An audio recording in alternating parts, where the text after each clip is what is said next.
Para muchos, la autoestima es un término que nos remite al amor propio. También es un modelo social que nos sirve para evaluar nuestro desempeño, nuestros éxitos y fracasos, nuestra inteligencia e incompetencia. Pero existen profesionales de la salud mental con una visión disruptiva, donde la autoestima es vista como un verdugo emocional, simplemente la trampa del ego. Te invito a que permanezcas con nosotros para conocer los contrastes entre autoestima versus autoaceptación incondicional. Verónica Alcocer y yo nos conocimos en 1988 en la carrera de Ciencias de la Comunicación, pero no nos pelábamos mucho. Y en el 92 nos perdimos la pista. Tras varias décadas, Fabio Alejo y yo nos reencontramos con una sorpresa en común. Ambos le habíamos dado un giro a nuestra vida profesional. ¿Y a qué te dedicas, Vero? Ay, Fabio, pues bueno, yo me formé en terapia sistémica familiar, tanatología, logoterapia y coaching de vida. ¿Y tú, Fabio? Bueno, yo me formé como psicoterapeuta en el modelo de terapia racional emotiva y cognitivo-conductual. Trato de ser racional. Te confieso que tengo una cajita donde pongo todas las cosas que no puedo entender y ahí las dejo. Por ejemplo, si hay otras vidas o los viajes astrales. ¿Y entonces qué onda? ¿Por qué no hacemos algo? Pues podríamos vender fayuca. No, eso no aburro. A mí lo que me late cañón es un podcast. Y esa es la historia de este espacio donde nos plantaremos sobre las arenas movedizas de la mente y la espiritualidad. Quédate con nosotros y escucha cómo nos sumergimos entre neuronas y chakras. Pues bienvenido, mi querido Fabio. ¿Qué onda, Vero? Oye, ¿dónde estamos? Aquí en mi consultorio, que ya también es tuyo. Ay, gracias. Y muchas gracias. tenemos Vero. también a nuestro querido técnico Arthur, que nos ayuda a varias cosas ya que esto quede muy bien. Entonces, aquí estamos ya hoy presentes. Este es un experimento que estamos haciendo Vero y yo, como ya escucharon en la intro. Bueno, hoy es el primer podcast que hacemos. Vero jamás ha hecho un podcast, yo tampoco. Así es que pues, todos los que nos están escuchando son nuestros padrinos y madrinas. Exacto, y gracias por eso. Ojalá que apuesten con nosotros a este sueño que estamos Fabio y yo haciendo realidad. ¿Y cómo es que llegamos que este primer programa iba a ser acerca de autoestima? Bueno, hablamos sobre muchos temas. Pero uno de los temas que son como muy poderosos tiene que ver con el autoconcepto, lo que uno piensa sobre sí mismo, porque eso es lo que mueve al mundo. Claro. Eso es lo que mueve las guerras, las amistades más sinceras, los objetivos, los deseos del ser humano de trascender, las personas a deprimirse. O sea, todo lo bueno como lo malo tiene una vinculación directa con el autoconcepto. Eso, o sea, yo lo que pienso es que a ver, ¿cómo invito a la autoestima a participar en mi vida? ¿No? O sea, ¿y por qué me dedico a esto hace tanto tiempo, hace casi 20 años?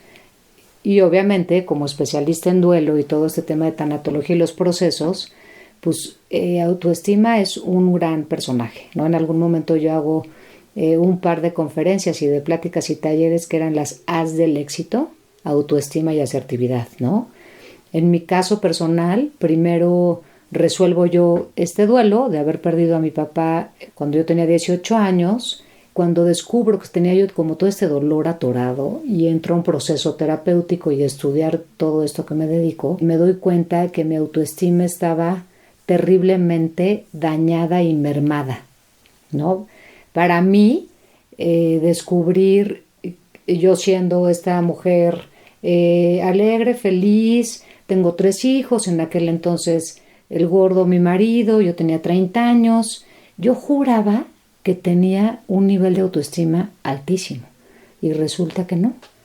Para mí fue muy doloroso y muy triste descubrir que mi autoestima estaba baja y decir, la traducción era como, no me quiero a mí misma, me he abandonado muchísimo, no confío en mí. No, o sea, ahorita que me viene, pues, ¿qué es autoestima? Para ti, ¿qué es autoestima? Según, mira, aquí voy a meterme a mi celular, porque tengo la definición de la Real Academia de la Lengua Española, que además es muy sencilla. Según el diccionario de la RAE, autoestima significa valoración generalmente positiva de sí mismo. Okay. Así, sencillo.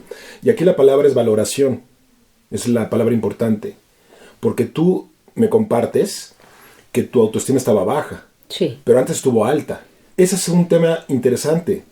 O yo creía que estaba alta. Exacto. Porque dices, a ver, valoración. pues tú te autoevalúas, ¿no? Así es. O sea, estoy pensando como en un autoestimómetro. Exacto. O sea, como unos días tenemos alta la autoestima, otro día la tenemos baja, a ver, del 1 al 10. Hoy, por ejemplo, ¿cómo andas de autoestima tú? Yo me siento muy contento, por lo tanto te puedo decir que tengo la autoestima alta, Okay. pero también, como tú, he tenido vivencias en mi infancia, en mi adolescencia, donde yo me he atorado con el rebozo de la autoestima constantemente, porque el tema con la autoestima es que se trata, o como yo lo entendí desde entonces, como una valoración de mi ser, es decir, cuánto valgo yo y qué tengo que hacer para valer. Ajá. Entonces las personas nos atoramos con este disfraz de una falsa autoestima. Para valer, pues tengo que ser un buen arquitecto, un buen doctor, tengo que ser famoso o popular o tener muchos éxitos, guapo. Claro. Todos estos conceptos son condiciones de la sociedad que nos llevan a emborracharnos de autoestima. Cuando nosotros estamos muy contentos porque tenemos mucho éxito, esta borrachera nos lleva a ver la realidad distorsionada. Pero esa borrachera también, como cuando eres mala copa, pues también si tienes problemas con una baja tolerancia a la frustración, no sabes procesar los fracasos, esa borrachera se va a que malcopés. Okay, claro. Y el problema con la autoestima es que es un invento. Yo, cuando era niño, te cuento que yo tenía TDA, que es un trastorno por déficit de atención e hiperactividad. Ajá. Entonces yo entré muy chiquito a la escuela, de 5 años, entré a primaria, pues, todos los niños eran más grandes, y aparte yo con mi TDA no podía tener esta velocidad de procesamiento matemático que ya tienen muchos niños de 7 años, yo tenía 5. Entonces yo aprendía lento y me sentía menos por eso, me hacían bullying los niños mayores, entonces mi autoestima estaba muy baja. ¿Y alguien se daba cuenta de la gente alrededor, los adultos, los maestros, tus papás? ¿Tú tienes hermanos? Somos 4. Okay. Pero tú recuerda que en esa época, en los años 70, si ahorita la psicología o la terapia no es muy popular en México, pues en ese entonces menos. Okay. Así que yo crecí como los nopales. ¿Pero qué eras? ¿Como el niño travieso, el niño impulsivo, sí, desordenado? Exacto, así es. O sea, como mal, tache, pórtate bien, ¿o cómo era el rollo? De entrada, mi mamá estaba ocupada con los temas de la crianza y de ella, en su propia autoestima de buena madre, tratar de mantenernos a flote, pero psicológicamente nosotros estábamos muy descuidados. Bueno, yo claro. Me voy a hablar de mí. Sí, okay. Entonces, yo empecé a desarrollar muchas tecnologías, empecé a desarrollar estrategias o maquillajes o disfraces para poder sentirme cómodo en esta vida.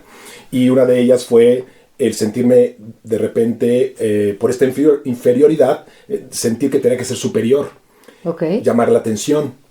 Y empecé a llamar la atención a través de hacer cosas que impactaran a los demás. Okay. Por ejemplo, un día yo patinaba muy padre y me llevé mis patines a la escuela y empecé a saltar las escaleras y todo el mundo me empezó a aplaudir. Me fui haciendo adicto al aplauso porque era la única parte en la que yo podía llamar la atención, no en las matemáticas, ni en el español, ni en el inglés, eran con los patines. Y me dediqué prácticamente décadas a eso, a trabajar en llamar la atención en televisión, deportes extremos, aventuras, y eso me encantaba. Entonces mi autoestima, fíjate, construí una falsa autoestima en la cual yo me sentía contento porque yo entonces ya salí en la tele y era famoso e impactaba a los demás. Justo eso te iba a decir.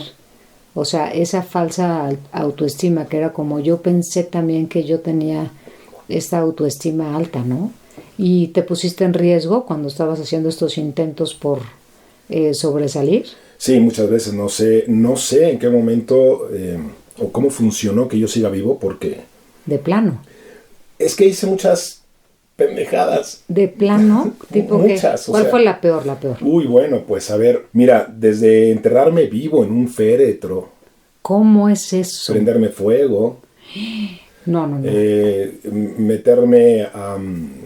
o sea, una gran cantidad de cosas que hice donde realmente pude estar yo en riesgo y bueno, pues aquí estoy vivo.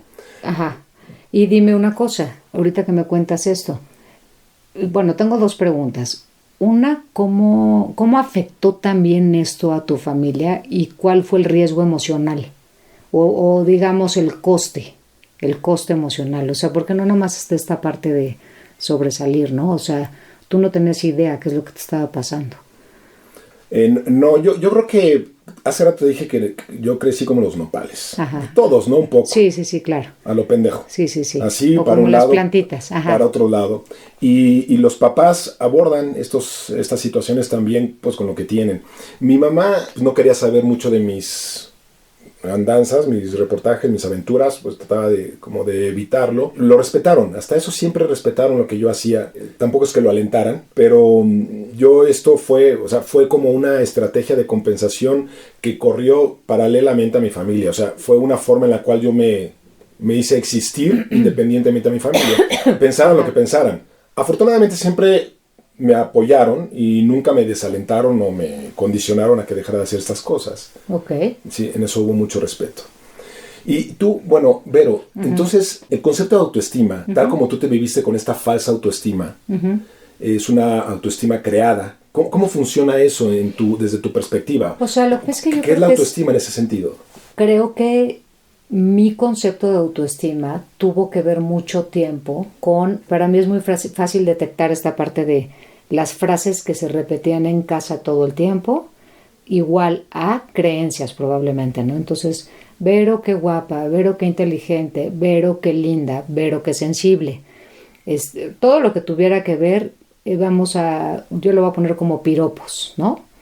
Es como toda esta parte. A ver, igual a reconocimiento. Entonces, es una pequeña traducción de lo que tú también estabas diciendo. O sea, al final del día, en algún momento en donde yo no me sentía reconocida allá afuera por algo o por alguien, o sea, porque de alguna manera pues siempre me fue bien en la escuela, ¿no? Batallé mucho con el tema del sobrepeso, esa parte a mí me aplastó muchísimo porque pues ya ves que ahora hay que ser flaquitas y altas y guapas y con piernas también muy largas y ya sabes el prototipo de la belleza.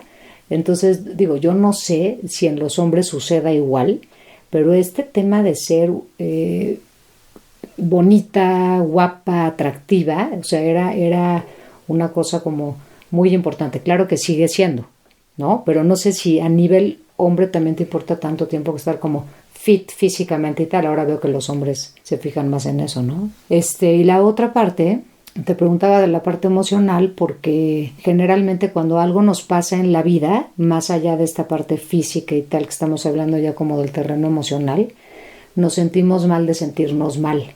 El otro día llegó una paciente y literalmente me dijo, qué tonta soy, ¿no? Otra vez estoy mal. O sea, en este tema de que el duelo es cíclico, ¿ok? O sea, va y viene y de pronto visitamos las diferentes fases y tal. Entonces entra un poco también este tema del autoestimómetro. Es decir, qué tanto me estoy validando y reconociendo yo, o en este caso, conforme al dolor, es qué tanto estoy validando el dolor por sentirme que estoy perdiendo algo más de alguna persona que perdemos o de alguna cosa que perdemos, por ejemplo, el trabajo, ¿no? O sea, sobre todo creo que es más fuerte a veces en un hombre a nivel autoestima, le pega más la pérdida del trabajo, o sea, por este rol que muchas veces está fungiendo, aunque sabemos allá afuera que hay millones de mujeres que están manteniendo el hogar y ¿no? Pero, o sea, a cada quien la pérdida le va pegando diferente, como en esta parte de autoestima. Yo la autoestima siento que está como en la parte de enfrente de nuestro cuerpo, o sea, como entre pecho, tráquea, un poquito más abajo, ahí siento que me pega la autoestima, o sea, me pegó, a veces decimos el ego, ¿no? O sea, híjole, es que me pegó al ego. O sea, todas esas cosas que tienen que ver otra vez con lo que sentimos que vale, ¿no? O sea, alguien con baja autoestima es alguien que cree que no vale, es alguien que no se siente amado, reconocido, igual a él mismo o ella misma no pueden darse este amor, porque se encuentra en unos niveles, ¿cómo te diré?, carentes de este recurso que significaría como sostenernos y creer en nosotros, ¿no? O sea, como todavía necesito muchas cosas allá afuera que me validen y que me constaten. No sé, así lo vivo, así lo siento y así he visto cómo muchos aterrizan aquí en este consultorio con toda esta parte de autoestima en el suelo. O sea, hay una reconstrucción importante de autoestima que tiene que ver como en esta estructura que te sostiene en la que crees. Eso es lo que yo te quiero preguntar, Ajá. porque en tu modelo te llega una persona con, digamos, baja autoestima. ¿Cómo la reconstruyes? ¿Cómo le ayudas a reconstruirla? ¿Qué metodología, qué tecnología usas? Ok, fíjate que en este multifactorial, o sea, a ver, cada caso, el duelo es la huella digital de cada quien, ¿no? Sí estamos viviendo una pérdida, ok, entonces ver cómo está, checar con esta realidad, ¿no? O sea, este reality check de poder decir, algo me está sucediendo, algo pasó allá afuera que me está impactando de tal manera que impacta a todo este mundo biopsicosocial y espiritual, ¿no? Quiere decir que tengo algún síntoma en el cuerpo, tengo algún síntoma en la psique, que la psique es como todos estos procesos que ahorita yo quiero que nos digas más acerca de la psique y de la mente, pero ahí en el dolor psicológico entra la parte de las emociones y entra la parte de la merma a la personalidad, ¿no? Después está el dolor social que tiene que ver con toda esta parte de vergüenza. Nos sentimos muy avergonzados, nos sentimos menos porque dejamos de tener o de ser alguien, o eso es lo que creemos. Y el dolor espiritual es otra vez volver a replantearte muchos conceptos acerca de la vida, ¿no? Porque cuando algo aterriza en nuestras vidas fuerte, fuerte, fuerte, es como, yo le llamo que es como un tsunami, pues es algo que se lleva absolutamente todo, un sismo como el que tuvimos hace 2 años otra vez, que es como volver a reconstruir el recuento de los daños, qué quedó después de que esta experiencia arrasa con muchas partes de nosotros, ¿no? Entonces creo que el primer paso es esta parte de decir qué es lo que sí tengo, veamos, y qué es lo que necesitamos, hacer un plan, hacer un proyecto para esto. Pues hay varias herramientas, ¿no? O sea, como es primero descubrir, contar la historia, saber cuál es la necesidad del otro, y a raíz de ahí todo un acompañamiento que tiene que ver con diferentes técnicas de coaching ontológico. Tengo un tapete muy visual en donde cada quien puede ver en dónde está. Tengo algunos cuestionarios de llenado. Utilizo muchas veces estos, en terapia sistémica familiar usamos, por lo menos en la parte que yo me formé, algunos muñequitos que van a hacer las veces de algunas personas o aspectos que a veces nos cuesta trabajo como platicarlo y verlo dentro de nosotros, y esto hace que puedas como escindirte un poco de la situación y que lo puedas ver afuera, ¿no? Digo, básicamente es un recorrido interesante. Yo siempre pido a mis pacientes que le pongan un título a esta experiencia, ¿no? Ahora hace 2 días se metieron al departamento de mi mamá a robar.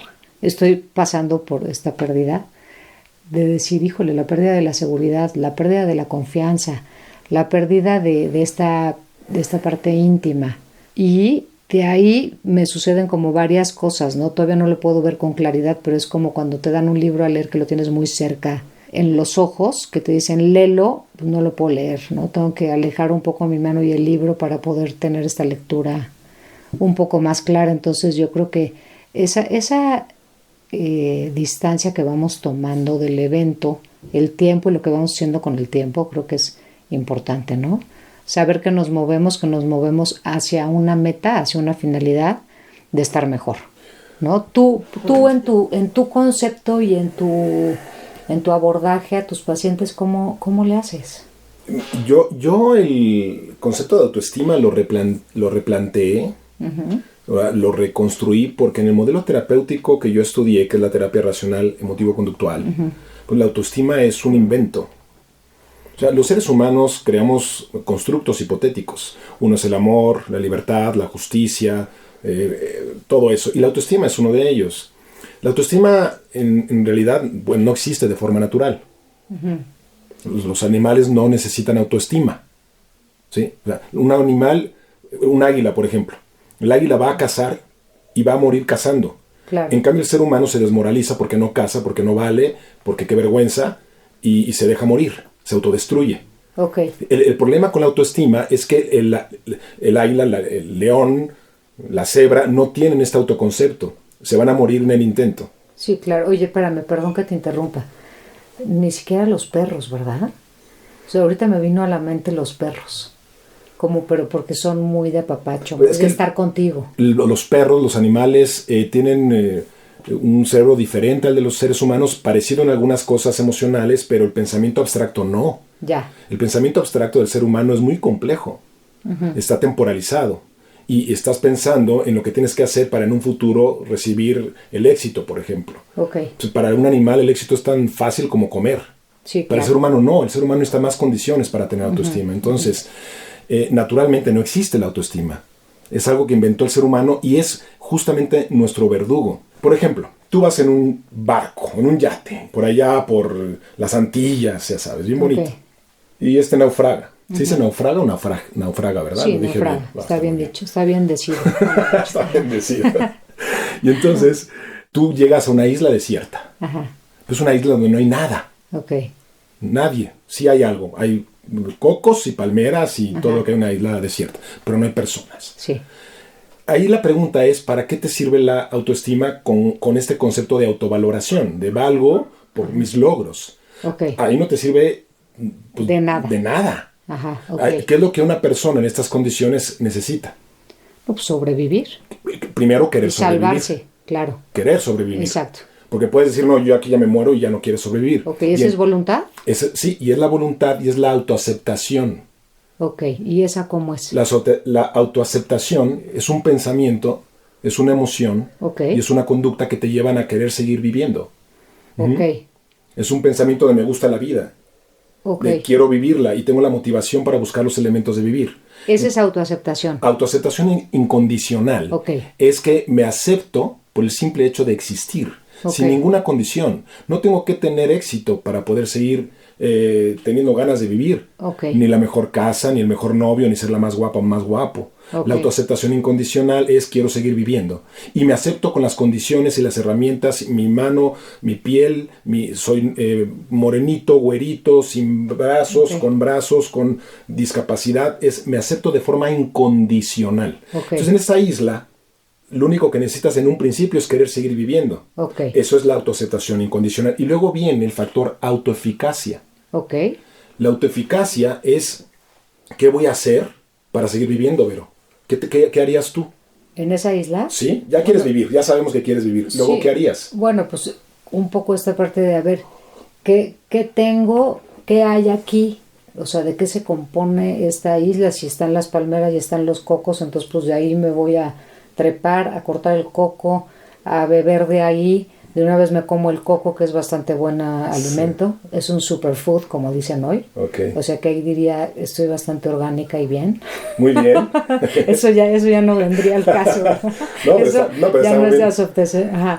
Pues de entrada eso. Yo creo que el alimento y la hidratación y después ya con un poco más de cerebro, porque yo creo que en esta deshidratación y tal como estaría, sería como que se me empiecen a ocurrir ideas de cómo salir de ahí o cómo poderme comunicar. De entrada no hay forma de comunicarte.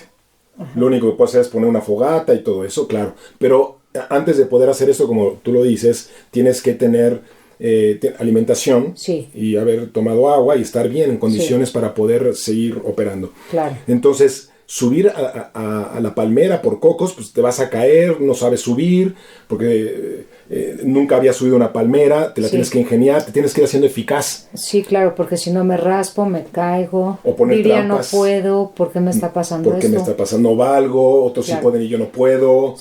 No te vas a medir con los changos para ver quién es el más fregón subiendo palmeras para agarrar cocos. Ese es el problema de la autoestima. Ya, porque justo ahí ya me fui a esa isla ahorita y mi autoestima no entra en ningún momento. O sea, nunca estoy diciendo, ay, nadie me quiere. Nadie me quiere. Yo no me quiero. O no puedo. No. O no soy nadie porque no tengo lujos. No, ahí ahí me vale la autoestima. Exacto. Ese es el punto que yo quiero desarrollar ahorita con el modelo terapéutico que yo manejo. Porque tú necesitas de tolerancia a la frustración para poder aceptar que cuando tú construyas de un palo una lanza, no te va a salir a la primera. Y vas a querer pescar con esa lanza y los peces se van a mofar de ti. Ok. ¿Sí? Y vas a tener que tolerar que no comas en una semana o que de repente tengas el pez y se te escape y no te maldigas, ni te autocondenes, ni te sientas culpable y todas esas cosas que nos pasan en la sociedad porque las cosas no nos salen. Ok. Entonces tú vas a cazar y en un momento la autoeficacia a través de entrenar y desarrollar habilidades Exacto, los hábitos. se entrena y va a llegar un momento en el que vas a saber cazar. Vas a poder cazar, tanto pescar en el mar con tu lanza o poner trampas para algunos mamíferos que puedas encontrar por allí o bajar cocos, incluso construir una choza. Esa es la autoeficacia. Y esa autoeficacia te lleva a la autoconfianza. La autoconfianza es confío en que cuento conmigo para poder vivir esta vida tan hermosa. Y esos tres conceptos forman la autoaceptación incondicional, forman la autoeficacia, forman la autoconfianza que nadie te la puede quitar porque es tuya, tú la desarrollaste a través de generar habilidades. Ese es el concepto de autoestima que propone la terapia racional emotivo-conductual. Claro, creo que es algo que nos sostiene y nos contiene mucho más, es más real, o sea, mi acompañar a los demás en estos procesos de duelo es esta parte de justo acompañarlos ahí. Supuestamente la última faceta, según Elizabeth Kubler-Ross, en duelo es la aceptación, ¿no?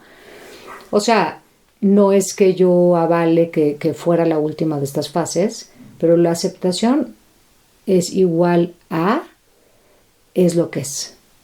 O sea, que es un poco como otra vez, no le des vueltas, es lo que es, ¿no? Pero claro, para eso necesito todo lo que tú estás diciendo, que es una base que me sostiene mucho más a todo va a pasar, solo el tiempo y Dios, ¿no? O sea, el tiempo dirá, o todo pasa, o sea, todo esto es muy vacío. Hay que irnos un poco más profundo. Como decíamos, vamos a navegar esas arenas movedizas en donde, ¿qué crees? O sea, parte de entender el código de los otros, si es como, tú hablabas de habilidades, yo le llamo también recursos, son recursos y habilidades, ¿no?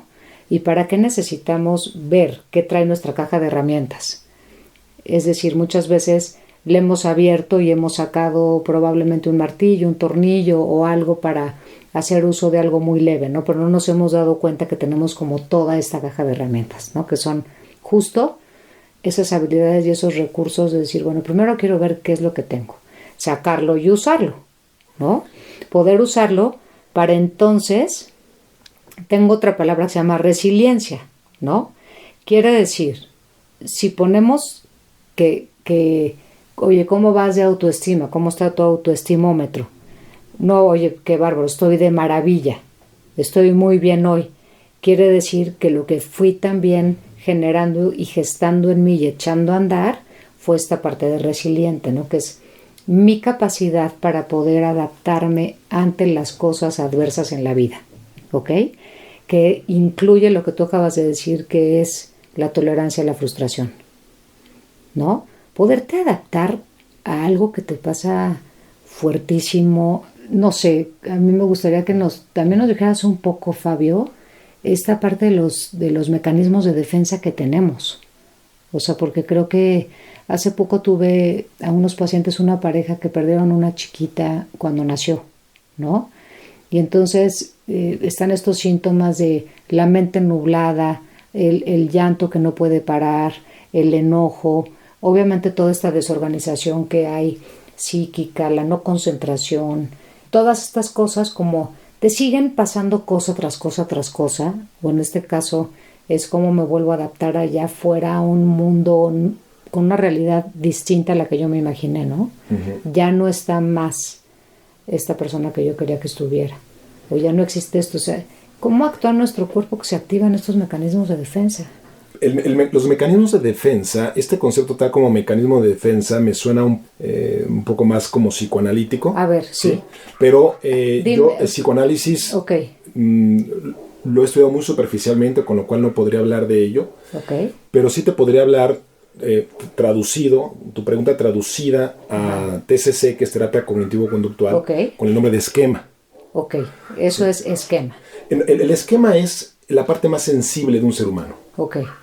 Una persona, por ejemplo, te voy a poner mi caso, que yo sufrí bullying. Entonces yo en este bullying entendí que yo valía poco, mi autoestima estaba muy baja. Sí. Y que yo era un ser humano inferior a los demás. Ok. El esquema de inseguridad o de desvalor, porque yo no valía, lo compensé a través de impresionar, como decía hace rato, a los demás a través de lo que yo hacía. Me puse un disfraz de superhéroe. ¿Sí? Entonces, podríamos hablar que en tu pregunta, esto sería como un... Sí, hazte cuenta, por ejemplo, la primera fase en duelo es negación o shock. Digo que uno de los mecanismos de defensa. Mecanismos de defensa. Exacto. Okay. Es la negación. Okay, ¿No? Otro es la resistencia. Otro es la intelectualización o la racionalización. Bueno, o sea, esos mecanismos de defensa, ajá. Nosotros vemos que se van desarrollando creencias. Sí. Creencias compensatorias y creencias trágicas. Sí. La creencia trágica es, si no demuestro que soy importante, sí. si no soy famoso, si no soy popular, ¿sí? O tengo que ser popular para que no se note que valgo poco. La creencia trágica es, si notan que valgo poco, voy a ser rechazado. Nadie me va a querer, nadie me va a amar. Okay. Entonces hay una creencia compensatoria, tengo que hacer esto para valer, y una creencia trágica. Okay. Si no lo hago, voy a ser rechazado. Me van a retirar el amor, no voy a ser querido. Y, exacto, es y la vida no tendría sentido. El miedo a no ser amado. Exacto. Y el esquema, que es la parte más sensible de uno mismo, se va camuflajeando, se va revistiendo como una cebolla con muchas capas de estrategias de compensación, digamos, como tener mucho dinero, ya, o perfecto. ser un intelectual, sí. ser muy valioso en eso que haces, perfeccionista, sí. O por ejemplo, la gente que hoy hace este tema de vigorexia, ya entendí la parte que es lo que compensa. ¿Y tiene que ver con los afectos directamente? Sí, tiene que ver con los afectos. Okay. Hay diferentes esquemas. Está el desvalor, está también el desamor, por ejemplo. El desamor es haber tenido una mala relación, o más bien de muy pequeñito, no haber tenido figuras amorosas a tu alrededor. Una mamá que te apapachara, que te dijera te amo, mijita, eres lo más importante para nosotros. Sí, pues, personas que nacieron sin ese vínculo afectivo, ya sea porque los padres o estaban trabajando demasiado tiempo, lo cuidaron los vecinos, los abuelos, la muchacha, veto a saber quién. Personas que incluso pueden haber vivido con con padres negligentes, alcohólicos, padres drogadictos que no le enseñaron al niño el amor. O el desvalor, niños que fueron pendejeados constantemente por sus papás, o todo lo contrario, presumidos. Es decir, mi hijo es el mejor, mi hijo tiene todos los diplomas, mi hijo está en el cuadro de honor, y el niño aprendió a mantener la expectativa de los padres a través del estudio o del éxito para recibir este amor. Todos estos esquemas se fueron compensando con estas creencias y desarrollando conductas que generalmente llevan a la aprobación, a que los demás vean que vives bien, que has tenido éxito en la vida, en el Facebook, en el Instagram y todo este tipo de cosas que perpetúan la conducta. Y entonces hazte cuenta que es como... ¿Hay gente con buena autoestima y baja autoestima o X, o este autoestimómetro podría servir o no? O sea, desde tu perspectiva, o sea, porque pongamos un ejemplo. Dime alguien para ti que tenga una buena autoestima. Es muy complicado, Vero, porque ahí está el tema de la falsa autoestima, como la que tú y yo teníamos, porque tú te diste cuenta que te creías... La muy, puntué, ¿no? Y yo también, claro. Muy, pero todo eso era falso, porque era... Y sí me creía la muy. Era... Todavía. Soy la muy. Bueno, a ver, el concepto es que yo o tú, todos los que estamos aquí, somos muy por el simple hecho de existir. Pero entonces, tú nunca dirías, tú nunca dirías eso. No, yo no diría eso. Tú nunca dirías eso. Yo no diría eso porque... Las personas con ese concepto de autoestima generalmente aunque no lo parece, se están midiendo con otras personas.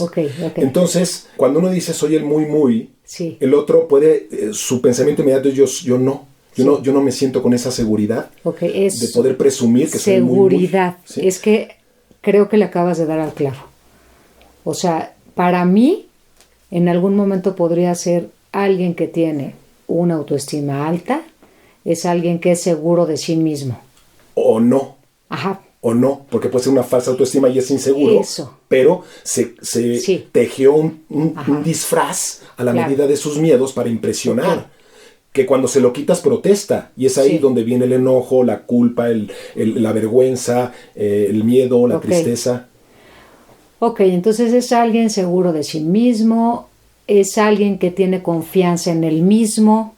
¿Cómo te suena confianza en él mismo? Confianza me gusta mucho. Ok, ya hace más sintonía contigo. Claro, porque... Claro. Y digo, sobre todo de tu escuela, de A lo ver. que crees. Confianza y seguridad pueden ser sinónimos, pero Ok. lo importante es la hechura, cómo construiste tú esa seguridad o esa confianza. Ok. Si tú construyes esa seguridad y esa confianza por lo que pasa allá afuera, estás en problemas. Sí. Porque cuando desaparezca eso que te da confianza o seguridad, sea tu estatus económico, sea Ok. tu estatus intelectual o tu estatus Eso. moral, si desaparece eso, estás en un problema y es una de las razones por que la gente se deprime, porque pierde ese estatus. Entonces, la seguridad y la confianza se construyen desde adentro. Yo me acepto por el simple hecho de existir. No tengo que hacer ni madre Sí. para poder estar contento. No Claro. no tiene que salir mi foto en el periódico, ni tengo que tener los millones. Sí. La situación política, la situación económica, la situación social en la que yo me encuentre, la puedo, y es la parte de resiliencia, la puedo absorber porque yo cuento conmigo mismo. Ok. Entonces es una autoestima verdadera, no Ok. falsa. Sí. Depende de mí. Ok. Lo que pasa es que es muy complicado porque la gente no entiende o no quiere entender o se le hace muy simple aceptarse por el simple hecho de existir, Sí. sin tener que hacer nada, como lo hace un perrito, como lo hace un hámster. Pero Claro. ¿qué pasa? Yo puedo tener muchas capacidades intelectuales, artísticas, Sí. y la gente me aplaude por eso. Entonces se vuelve un sistema que se refuerza por el aplauso social. Socialmente, la gente refuerza mucho la autoestima y eso es muy gratificante para el cerebro. Pues sí, pero al mismo tiempo creo que también lacerante, ¿no? O sea, porque entonces es esta parte, veía que estima viene de estimare, del latín, estimare, que es cuidar, que es cuidarte, ¿no? Entonces, al final es un término que ahora que lo estoy platicando contigo, sí sé que de pronto, cuando estamos pasando por estos procesos fuertes de la vida, son momentos en donde desde mi lenguaje hay una pérdida de autoestima. Pero creo que después de este podcast es como indagar un poquito más qué significa esto, ¿no? Porque entonces hace mucha más sintonía conmigo la palabra seguridad y confianza, que es la que uso más yo en consulta, o sea, porque al final no les digo cómo va tu autoestima, sino que cuando pueden verbalizar y te pueden como decir todas estas cosas de Vero, me siento mucho mejor, cuéntame cómo se siente sentirse mejor. Pues fíjate que ya tuve más energía, ya me pude parar acá, ya pude ir a trabajar, ya pude enfrentar esta situación, ya mi postura físicamente es distinta, ya me puedo mantener erguido, ya mi mirada va al frente, ya no miro hacia abajo, o sea, hay como todo un cambio en donde, ¿y cómo se siente eso? Bien, me siento más confiado, me siento más seguro. Claro. Y está increíble, ¿no? Porque creo que cuando impacta a nosotros una experiencia fuerte de la vida, nuestro mundo se vuelve inseguro. ¿Y cómo es que recuperas esa seguridad? Tú decías que desde muy adentro, pero dinos un poquito más. La seguridad tiene mucho que ver con dos factores. Okay. Uno es el externo y otro es el interno. Pero hablando del externo, recuerda que tenemos un cerebro emocional, sí, que cuando se siente inseguro, entonces se activa sobre todo con miedo, a veces también con enojo, con diferentes emociones. Sí. Reeducar el cerebro emocional lleva su tiempo a través de una exposición. Sí. En lugar de quedarte en tu casa y no ir a la fiesta porque tienes una ansiedad social, porque tienes la autoestima baja, porque no te crees inteligente ni nada bueno que contar, te quedas en tu casa y no te expones. El cerebro emocional queda reforzado por este temor. El reforzamiento se activa por la evitación. Entonces, salir a fiestas o a reuniones o al cine o a caminar o a situaciones sociales y exponerte es una forma de reeducar la confianza y la seguridad al cerebro emocional. Eso o sea, es una. atrévete. Atrévete. Arriesga. Y la otra es la cognitiva. Es encontrar tus creencias disfuncionales. Por ejemplo, una creencia sería, tengo que ser perfecto en todo lo que emprendo.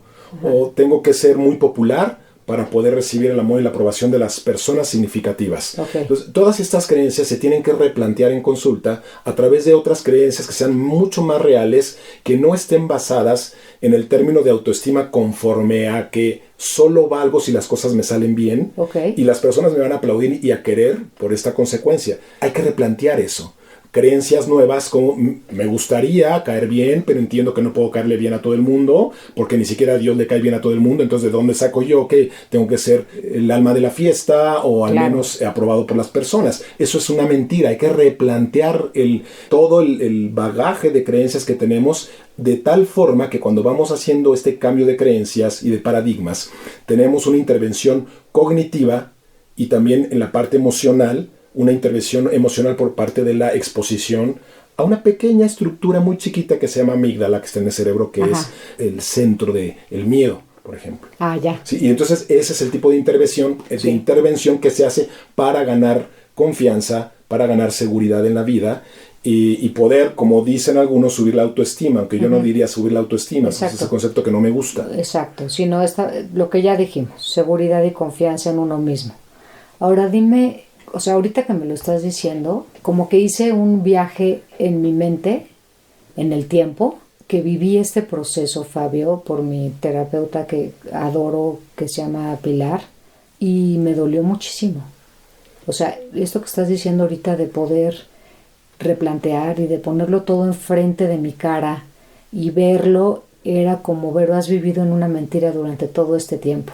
O sea, sí me acuerdo de haber sufrido, digo, porque me parecen procesos súper lindos, súper iluminadores, que llegas a un lugar justo de confianza y amoroso y de seguridad, pero, híjole, el camino es medio tenebroso, ¿no? Sí, yo me acuerdo de haberlo vivido, digo, y de pronto me vuelven a pasar cosas que me acuerdo porque vuelvo a pasar por esos lugares que digo, ay, había dicho que yo no iba otra vez a entrar a la boca del lobo, ¿no? O sea, que me vuelvo a sentir insegura y que vuelvo a perder confianza.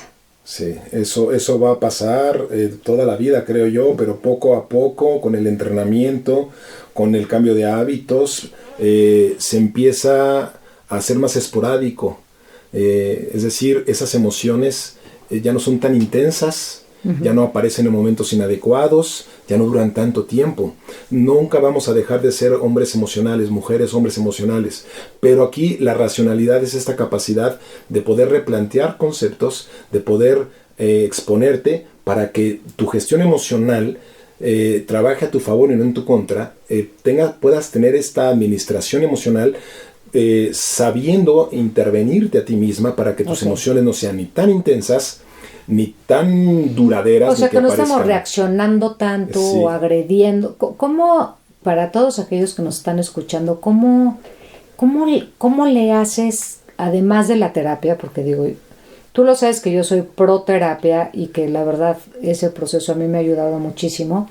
Además hago otro tipo de cosas para de pronto llegar un poco más profundo o sentirme un poco más apapachada o el irme recuperando y restaurando por dentro. Cada quien otra vez tenemos nuestros códigos, ¿no? Pero ¿cómo alguien se podría dar cuenta que está en esta falsa autoestima o que está con esta falta de confianza o de seguridad? O sea, ¿qué tips les damos?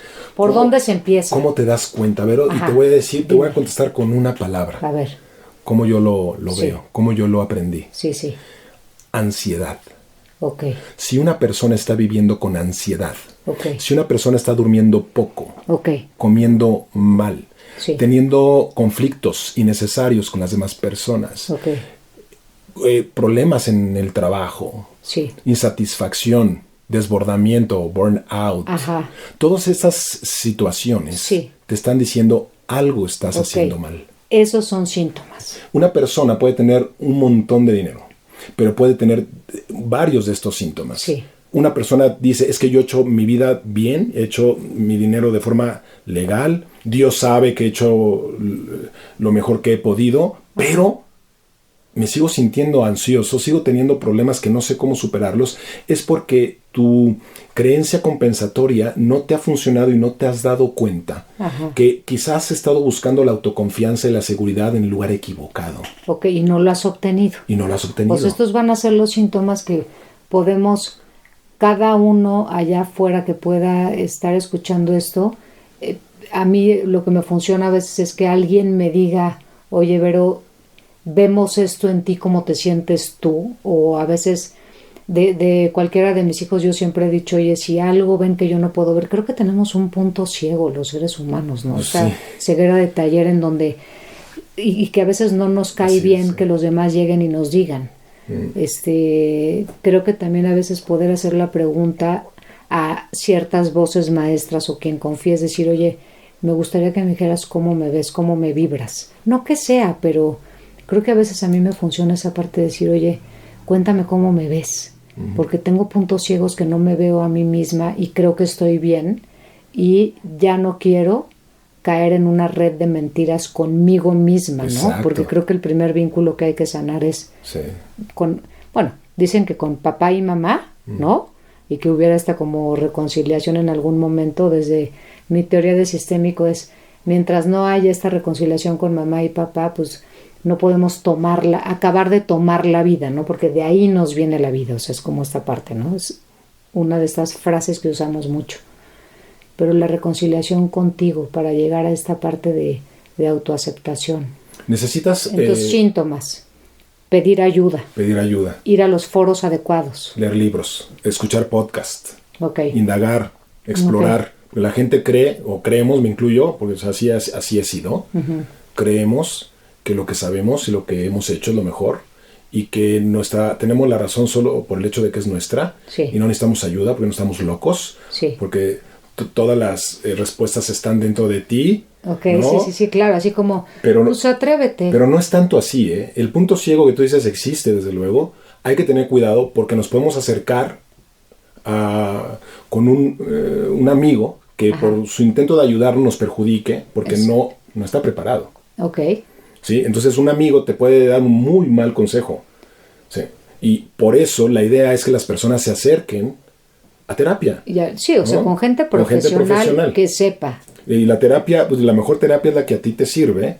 Es importante que vayas con un profesional que no es tu amigo, que no te conoce, que no está sesgado, para que puedas tener un ping-pong, más real, más objetivo, de dónde estás metiendo la pata, cuáles son tus estrategias compensatorias, ¿no? ¿Cuáles son ¿cómo lo llamabas? Mecanismos de defensa. Tus mecanismos de defensa. Claro. Y entonces, a través de este autodescubrimiento, entender que tu autoestima es una construcción tuya, es un constructo hipotético, no es real. Entonces, regresarte a la tierra, a lo básico, y que veas tú que estas creencias no te han funcionado, no te sirven, replantear unas nuevas, es uno de las herramientas que vamos a aprender en terapia para que la persona vuelva a obtener autoconfianza sin necesidad ni de subir, ni de bajar su autoestima, ni de compararse con los demás, y ahora la tengo alta, ahora la tengo baja, y de qué depende. Eso, la comparación, creo que hablaste de algo también buenísimo. La comparación, error de percepción. Y Viktor Frankl, que hace la cuarta escuela de psicología, que es logoterapia, y que hace primero este libro que se llama El hombre en busca del sentido, habla de valores importantes que son valores de actitud, ¿no? Que otra vez es cómo me paro frente al mundo y frente a la vida, y es, ¿no te pasa que de repente estás con gente, a ver, vamos a decir que es gente amargada, gente que está criticando, gente que está juzgando y gente que se está quejando? O sea, está todo el tiempo inconforme con absolutamente todo. Perdón que diga esta expresión vulgar, pero es como decimos, ningún chile le acomoda. O sea, también es esta gente que vive en constante queja, ¿no? ¿Te parece que entre un rollo de actitud y un rollo de, ¿cómo se llama?, de mal hábito? De pronto digo, esto es un mal hábito, ¿no? Habría que también ponerlo en la mesa, ¿no? Mucha gente que vive frustrada. Entonces eso te lleva a estar constantemente en la conducta de protesta. Y me encantaría poder hablar, Vero. A ver, creo que podemos hablar de este tema horas, ¿no? Sí, pero me quedo con autoaceptación incondicional. Me parece que se me hace un término que a mí me acomoda más ahorita, de como mi lenguaje es más compasivo. Es más buena onda. No tengo que hacer nada para sentirme cómodo en la vida. Es más buena onda. No tengo que tener éxito. Me gustaría, Sí. está bien, porque nos gusta tener Sí. éxito en cosas. Por ejemplo, a nosotros nos gustaría que este podcast lo escuchara mucha gente, pero en realidad yo estoy contento de que tú y yo nos juntemos, porque tú y yo somos los seguidores Sí. de este podcast, y pase lo que pase, Ya somos dos. no necesitamos que nos escuche alguien más para poder estar contentos de Exacto. hablar, de reconocernos, Sí. de chacotear, Sí. y todo lo que estamos haciendo. Eso es el concepto autoaceptación incondicional. No tiene Wow. que pasar absolutamente nada con este Sí. podcast Ajá. para que estemos contentos y lo disfrutemos. Y divertirnos. Eso es lo que yo quiero invitar a la gente a que lo pueda vivir, que lo pueda incorporar, que está padrísimo que te quieran, está padrísimo que te apapachen, está padrísimo que te vaya bien el trabajo, pero no convertirlo en una necesidad perturbadora como el comer o como el dormir o como el ir al baño. Sí, es un claro. deseo, Sí. es un deseo tener, viajar, es un deseo que te apapachen, y hasta ahí, hasta el límite de deseo funciona muy bien. Pero ya cuando nos lo pasamos a necesidad perturbadora es cuando nos empezamos a enredar con el concepto de necesito tener éxito para poder sentirme contento en la vida y tener una buena autoestima. Te quiero recomendar que sean tus papás o mis papás o mis hermanos, Ajá. tus amigas, Sí, mis sí, sí. amigos. ¿Y ya? Pero les Ajá. quiero recomendar un libro. Ajá. A ver cuál. Mira, hay un autor que se llama Nathaniel Branden. Ok. Sí, Nathaniel Branden. Ajá. Esta persona ha escrito mucho sobre la autoestima. Su libro se llama Los 6 pilares de la autoestima. Ah, wow. Entonces, él te habla desde una autoestima racional, lo que yo llamo una autoaceptación incondicional, una autoeficacia, una autoconfianza. Entonces, es replantear completamente el significado de la autoestima. Ok. También hay otro autor que se llama Albert Ellis. Ok. Con doble L, Ellis. Sí. Él tiene un libro que se llama Manual de Terapia Racional Emotiva, y ahí viene el concepto de la valía personal y la racionalidad, que también lo pueden comprar. Este es un poco más para terapeutas, Claro. quienes son terapeutas. Bueno, pues está bien. Pero si no, se compren el libro de Nathaniel Branden, que también Ok. hay otro que se llama Psicología de la Autoestima. Lo pueden encontrar en cualquier librería, o si no, a lo mejor en Amazon lo pueden pedir. Buenísimo. Pues yo creo que nos quedamos con estas recomendaciones que nos hace Fabio. Pondremos otras más en nuestro blog entre neuronas y chakras.wordpress.com, y que podamos hacer como una pequeña recapitulación y escuchar qué nos tienen que decir allá afuera, y Fabio y yo seguirnos escuchando entre nosotros, haciendo esta labor de sumar a nuestra práctica, sumar las teorías. Sumemos. Oye, ¿y de qué podríamos hablar en nuestro siguiente podcast? A ver, ¿Qué pues es opinas? que hay temas buenísimos, caray. Pero ¿cuál otro nos había gustado? Mira, habíamos hablado sobre, que me parece puede ser muy polémico y muy interesante, el tema de la ley de la atracción, que ha tenido mucho auge en Órale, los buenísimo. últimos años y décadas también. Órale, yo le digo la ley del karma. La ley del karma. Sí. Fíjate. Bueno, yo le digo, ¿Creemos en el karma o no? yo le llamo la profecía autocumplida. Ah, buenísimo. Entonces- Pues de esto va. O sea que nos quedamos pendientes, quédense pendientes allá afuera también. ¿Ok? Y Entonces nos quedamos con el tema Me late. profecía autocumplida versus versus ley ley del karma, de, o ley de atracción. ¿no? Está Va. buenísimo. Ok, entonces Listo. en 2 semanitas les presentamos nuestro siguiente podcast. Órale.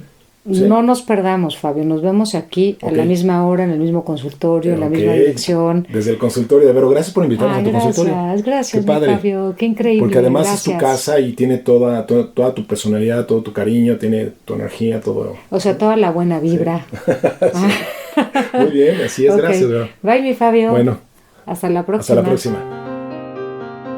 Queremos conocerte y que nos conozcas mejor. Queremos escuchar tus opiniones y que nos sugieras algunos temas que te interesen. Acércate a nuestro blog en Entre neuronas y chakras.wordpress.com.